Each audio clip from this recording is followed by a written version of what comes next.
ঢাকা দক্ষিণ সিটি করপোরেশনের নির্বাচনের জন্য কাউন্সিলর প্রার্থী আহ্বান করেছে জাতীয় নাগরিক পার্টি।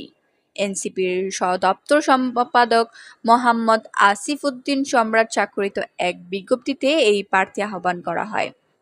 বিজ্ঞপ্তিতে বলা হয়, আসন্ন ঢাকা দক্ষিণ সিটি করপোরেশন নির্বাচনে জনগণের প্রত্যাশা ও নগরবাসীর কল্যাণে যোগ্য, সৎ ও জনমুখী নেতৃত্ব গড়ে তোলার লক্ষ্যে জাতীয় নাগরিক পার্টি ঢাকা দক্ষিণ সিটি করপোরেশনের আওতাধীন ৭৫টি ওয়ার্ডে এবং ২৫টি সংরক্ষিত মহিলা কাউন্সিলর ইচ্ছুক প্রার্থীদের স্বতঃস্ফূর্তভাবে অংশগ্রহণের লক্ষ্যে যোগাযোগ করার আহ্বান জানানো হয়েছে।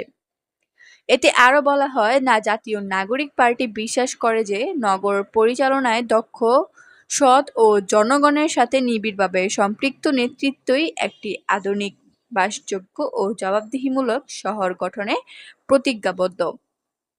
সেই লক্ষ্যেই দলটি তৃণমূল থেকে জনপ্রিয়, পরিচ্ছন্ন ভাবমূর্তির অধিকারী এবং জনসেবায় নিবেদিত ব্যক্তিদের সামনে এগিয়ে আসার আহ্বান জানাচ্ছে।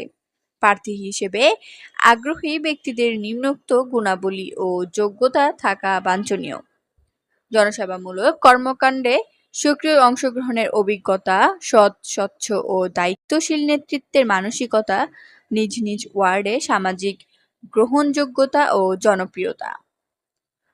বিস্তারিত জনগণের অংশগ্রহণমূলক রাজনীতি এবং যোগ্য নেতৃত্বের সমন্বয়েই ঢাকাকে একটি আধুনিক, নিরাপদ ও মানবিক নগরীতে রূপান্তর করে তুলতেই একটি আদর্শ ও যোগ্য প্রতিনিধি নির্বাচনে সহযোগিতা করাই এনসিডর মুখ্য উদ্দেশ্য।